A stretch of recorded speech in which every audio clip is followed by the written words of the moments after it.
of Management Studies IGNOU presents an audiobook on the course Mmpc 016 International Business Management for MBA program. Presenting Block 1 Introduction to International Business, Unit 2 Globalization and Evolving Paradigm, Part 1.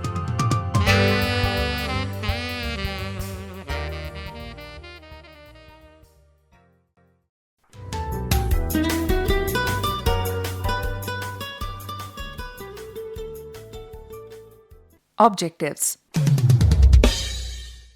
After reading this unit, you should be able to 1. Explain the concept of globalization. 2. Describe the evolving paradigm of globalization.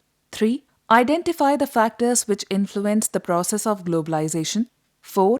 Describe the importance of industry globalization drivers.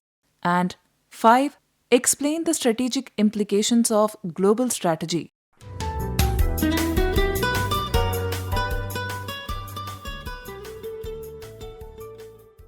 Introduction. Globalization has long been considered similar to internationalization. However, globalization is a broader concept which extends beyond integration of market and influences all aspects of international economy. Its evolution can be traced to the beginning of 19th century, and it has developed in different phases to the present times. It has led to the integration of the world economy, which has added an element of interdependence among nation-states and society on various aspects of life. The process of globalization deals with the integration of global economies, global strategies, global industry, and global markets. There are certain globalization identifiers which have been termed as industry's globalization drivers. These include an industry's external drivers which affect the degree of globalization. Globalization also has strategic implications, which are in the form of international alliances, organizational challenges, government relations, and competition. The waves of globalization led to increased economic integration among countries, and as a result, the proportions of domestic versus international trade have also changed among countries. There has been uneven distribution of gains of globalization. Some nations benefited immensely from expanding and diversifying world trade, while many others become import-dependent to a level which is economically unsustainable for them to participate in next phases of globalization. Moreover, the benefiting countries start dictating their economic and geostrategic terms, leading to widespread dissonance of uneven distribution of gains from the globalization. In order to address their national interests, some countries like the US and India start increasing tariff rates, primarily to discourage imports and encourage domestic industries. This is followed by proliferated non-tariff regime by many countries, which includes the EU, the US, and many developing countries in Africa, Asia, and Latin America. The tsunami of COVID-19 pandemic and resultant disruption of supply chains originating from China has further given rise to anti-globalization debate. The investment rules are also tightened to discourage hostile takeovers of firms. India, for instance, tightened the investment rules from the countries with which it shares borders, primarily from China. The nation-state framed policies that are aimed at encouraging domestic or regional production. For example, Japan offered incentives to its industries to relocate back home in Japan and, if not possible, to relocate away from China in any other country in the world. The Government of India introduced Self-Reliant India scheme and introduced incentives for enhancing domestic production and discouraging imports. In 2016, the US administration introduced America First policy to promote domestic industries and employment. All these developments indicate the paradigm shift in the process of globalization. In the context of above said, this unit will help us different aspects of globalization.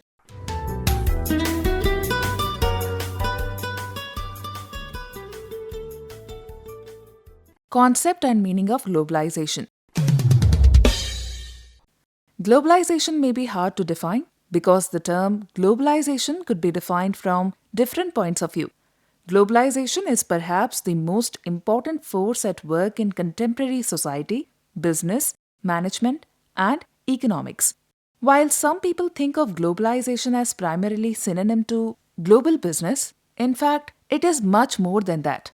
Economic globalization has been joined by political globalization, leading to providing opportunities to respond to globalization challenges. Technological globalization accelerated the rapid diffusion of free enterprise through new means of communication.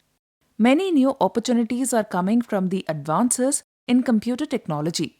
E-commerce and internet are changing many a selling and purchasing process.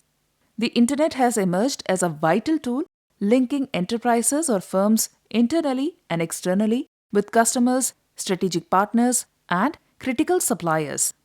The computer network expanded technological possibilities of data exchange with 200 countries. Together, economic, political, and technological globalization has spawned a new phenomenon called psychological globalization, which is defined as deepening relationships and broadening interdependence among people from different countries. As per UNESCO, globalization can be defined as a set of economic, social, technological, political, and cultural structures and processes arising from the changing character of production, consumption, and trade of goods and assets that comprise the base of the international political economy. Globalization can also be defined as the global spread of production and trade, which is comprehensively supported by technology, unrestricted mobility of capital, and largely facilitated access of labor. Globalization involves the interconnection of countries, economically and culturally, and these interconnections are shaped by newer and smarter evolution of technologies, political support, and facilitated legal and regulatory regime. The result of globalization has been the coming together of disparate cultures, political systems, and patterns of economic development. Definition of globalization. Economists differ globally on definition of globalization, and there is no universally agreed definition of globalization. The term globalization is typically used to refer to international integration among economies on areas such as production, investments, and trade and labor markets. Hence, globalization refers to a movement toward economic, financial, trade, and communications integration among countries. In other words, globalization means the opening of local and nationalistic perspectives to a broader outlook of an interconnected, reciprocal, and interdependent world order which facilitates the free flow of goods and services, capital, and ideas across national boundaries. Globalization does not include unhindered movement of labor. However, such free flow may exist among agreed trade blocs and economic union. If benchmarked with degree of economic, social, political, and environmental integration, globalization is not a new phenomenon. It has existed for centuries and is a continuous process. It is the increased degree of such integration that makes globalization a buzzword in 21st century. In recent years, globalization has become a key concept in every research or conference relating to international business or international marketing strategy. Ever since Levitt's article on globalization of markets was published, academics and practitioners have debated whether international markets are becoming homogeneous and if the international marketing paradigm ought to change from highlighting national differences to exploring international similarities. In the field of management, the term globalization has often been used interchangeably with internationalization. For managers, globalization is not only a curiosity but also an actuality that has to be dealt with on a daily basis. The scholars, however, have diverse thinking and attitudes towards globalization. Christopher Rodriguez, the then CEO of Thomas Cook Group, views globalization in a very narrow way as running a global business from a global center. Similarly, Richard Grasso, the then chairman and CEO of the New York Stock Exchange, treats globalization as an economic trend. Global markets, when they are realized in their entirety, are the ultimate result of a trend now underway called globalization.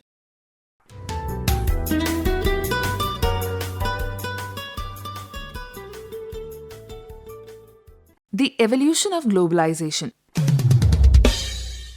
Having discussed the concept of globalization in sufficient detail, we now turn our attention to another aspect, that is, the origin and evolution of globalization. Origin of globalization. Globalization is the process which began in the 20th century with the spread of capitalist system around the world. However, globalization has evolved over centuries as a socio-economic phenomenon. As a result, globalization is not a new phenomenon, as the world system has maintained some of its main features over several centuries.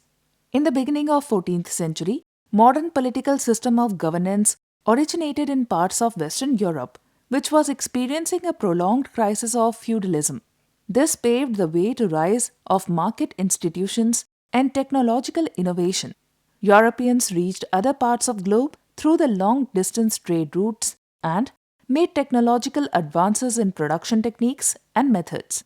Europeans started colonizing the parts of world, taking raw material and processing it into finished goods, and again selling those goods in the market around the world, including their colonial markets. This led to an accumulation of wealth which supported a strong and superior military power. The technological innovations resulted in improved means of transportation, thus further facilitating the strong economic linkages among nations around the globe. In a nutshell, a capitalist economic power of the Europe succeeded in geographic and occupational division of labor. Stages of globalization. There are various stages of globalization. Cavus-Gill have identified 4 distinct stages of globalization beginning the 1800s. Each stage of the evolution is marked by changes in technological innovations and international trends. The first stage of globalization, which started in 1830, became more stabilized by 1880. This period was marked by the growth of global business due to development of railroads, ocean transport, and large-scale manufacturing and trading companies. Telegraph and telephone were invented, which further gave rise to enhanced information flows between nations and facilitated the management of supply chains among the companies. The second stage of globalization, which started around 1900, was marked by the increase in electricity and steel production. This stage of globalization reached its climax during the Great Depression of 1929. Western Europe was the most industrially developed region of the world in 1900. Multinational firms were established as a result of European colonization of Asia, Middle East, and Africa. The companies like Siemens, Nestle, Shell, and British Petroleum had established their subsidiaries in various parts of the world. Before 1914, many companies were established at the global level. The third stage of globalization started around 1945 after World War II, when Europe and Japan were devastated by the war and USA and erstwhile USSR emerged as a dominant power. During the war, the trade barriers were high. Soon the developed countries wished to lessen the barriers to international trade. This led to Bretton Woods Conference of 1947, in which 23 countries participated and resulted in the setting up of General Agreement on Tariffs and Trade (GATT), which sought to liberalize trade and investment by reducing barriers. This gave rise to industrialization, modernization, and improving the standard of living. GATT was subsequently replaced by another multilateral agency, that is, World Trade Organization (WTO), which is established to regulate international trade and investment and to introduce equality and transparency in global exchange.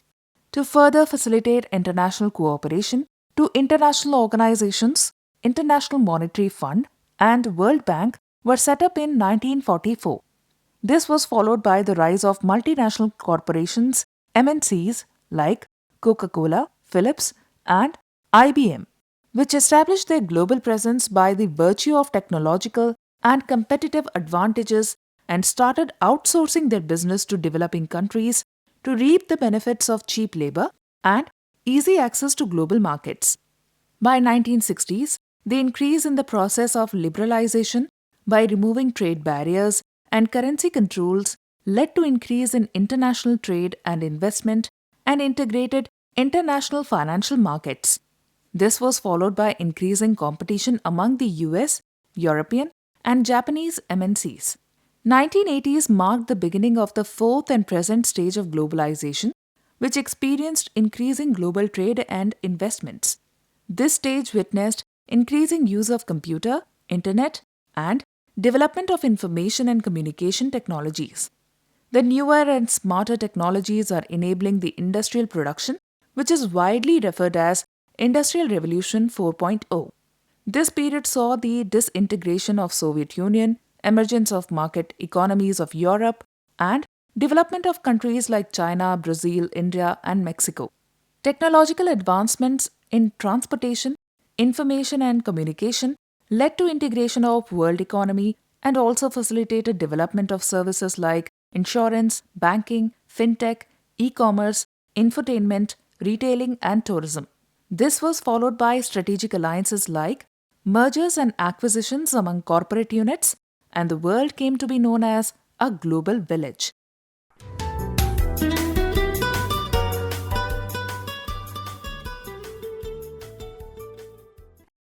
The evolving paradigm of globalization. Now let us discuss the evolving paradigm of globalization in the context of latest geo-economic and geostrategic developments in the world economy. Debate on evolving paradigm of globalization. COVID-19 and resultant disruptions of economic activity and trade supply chain has once again brought to limelight the contagion call of balancing the global supply chain operations. The sudden rise of China and resultant trade imbalances have been the subject matter of worry to many countries in the world. The trade war between the US and China is testimony of it, wherein the US has accused China of violating the fundamental principles of WTO, which are non-discrimination and transparency by leveraging ambiguous and vague trade rules in favor of Chinese manufacturing and technology giants. Trade imbalances has been a matter of immense discussion in many developing countries, which have started questioning the merits of market-oriented economies as propagated under the Washington Consensus. A large number of developing countries in Asia, Africa, and Latin America are propagating the inward-looking policies as they realize that benefits of globalization are unevenly distributed in hands of either select developed countries or in the hands of China and few Southeast Asian economies. With import turning unsustainable in many countries of the world, the domestic policies are realigned in favor of domestic manufacturing and trade. These development has given rise to the debate that globalization has been abandoned.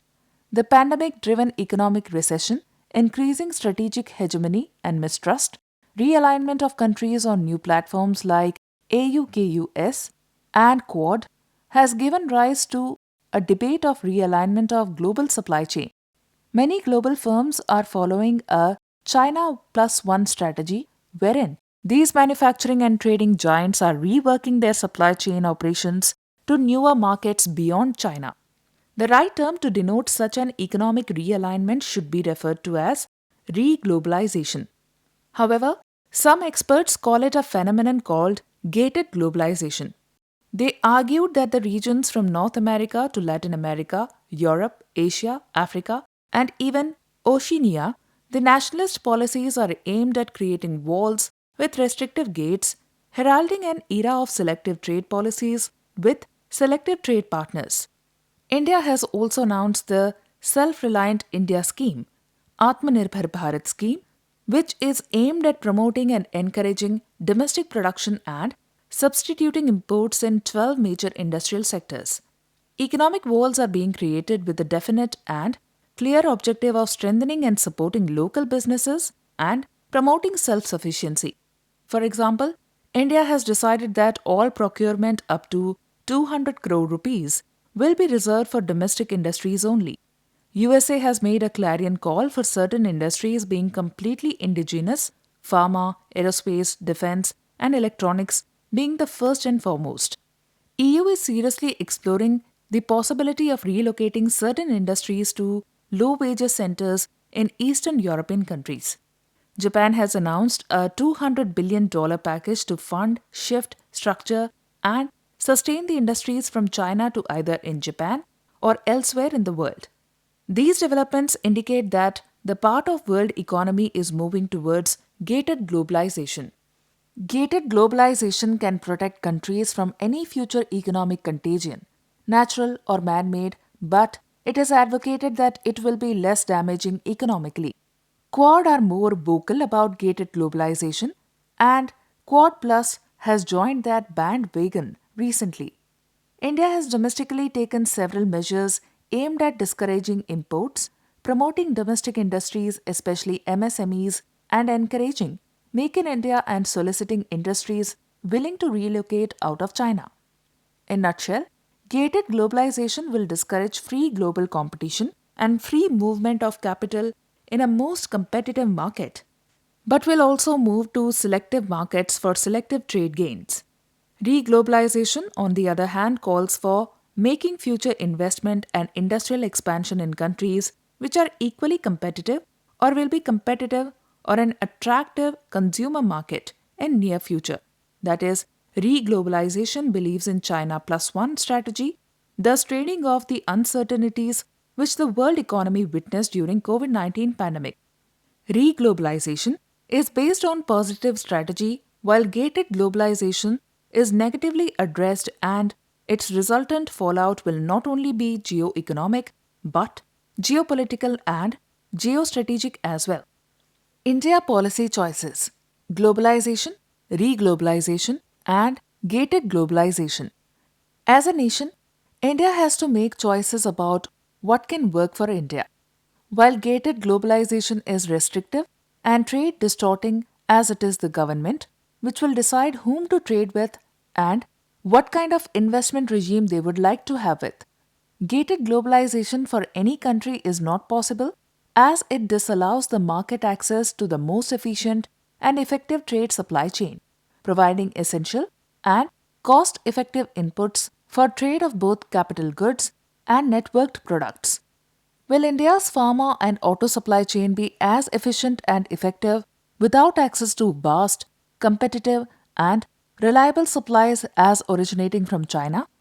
As a vast, economically differentiated, and culturally diverse country, our choices and business are bound to split. For example, India's MSMEs always demand protection from foreign competition, whereas the more efficient MNCs advocate the open, non discriminatory, and transparent trade policies.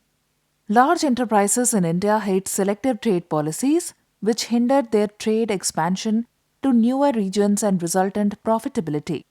Indian consumer also have varied choices vis-a-vis globalization and gated globalization. For example, educated, economically independent and urbanized consumers ask for products which are globally benchmarked with highest quality standards and competitively priced irrespective where they are produced, while semi-urban and rural consumers prefer Indianized and indigenous products as they believe in thriftiness, simplistic living, and culturally resonating Indian products because of much of the work done by organizations, Swadeshi and nationalistic learnings. India should carefully and intelligently weigh options as Atmanirbhar Bharat is for self-reliance or isolation or gated globalization with a select group of countries. The prime challenge of the relocation of production centers from China to any other country will not be an easy task. China, as on today, is the factory of the world, enjoying scale and scope advantages in production and trade. It is the largest exporter of the world. China is a global factory and its share in global trade in some sectors exceeds 50% of world trade. However, its overall share is around 12 to 13%. China's role, status, and significance in global trade and supply chains have grown ever since its membership was accepted into the World Trade Organization in 2001. Multinational as well as global investors want to leverage China as a cost effective producer of goods and tap the global trading opportunities that China offered, both in terms of production and as a source of demand for their products. The tsunami of COVID 19 is likely to reverse this era of globalization and will reverse it to re-globalization in other countries offering China plus one strategy to overcome future risks associated with trade supply chains. The trade war with USA, increasing geostrategic hegemony with neighbors, rising wages, and failing and crumbling investments in road and belt initiatives had already incentivized some nations as well as multinationals to relocate their supply chains away from China to other parts of Asia. For example, the textile sector has already moved to Vietnam, Bangladesh, Sri Lanka, and Thailand. COVID-19 pandemic is pushing more firms to relocate. For example, leather producing firms want to relocate to Agra, Kanpur, and Ranipet as they find India to be more attractive in terms of supply of raw material and labor costs. Real challenge will be ensuring shifting of China's electronic and electrical heavyweights and ensuring re-globalization of countries like India, Vietnam, Israel, Brazil, and Thailand. Re-globalization of key industries to new production centers will ensure a supply chain network that is far less dependent on China and are more diverse. Re-globalization strategy will be not without potential challenges. For example, it is far more difficult to shift industries for sectors like automotive sector, pharma, and electronics and electrical sector. It will be near impossible for certain like shipbuilding, plastics, bulk chemicals for use in health and agro-industry, metallurgy-based industries. In the above context, Indian policymakers and firms should make the case for regionalized supply chains that are networked, interconnected to China, but are not dependent on China. The strategy of re-globalization of Asia with shifting of industries from China makes a sense for India, not the gated globalization at the moment.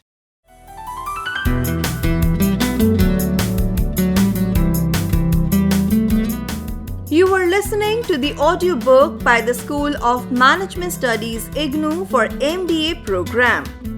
Course code Mmpc 016 International Business Management. Course Coordinator Professor G. Subayama. Voiceover by Renuka. Edited by Ashok Sharma. Program assisted by Tarannum Jahan and Jagbandhu Jana. Program produced by Dr. Manoj Kumar Singh. This program was brought to you by Electronic Media Production Center of Indira Gandhi National Open University.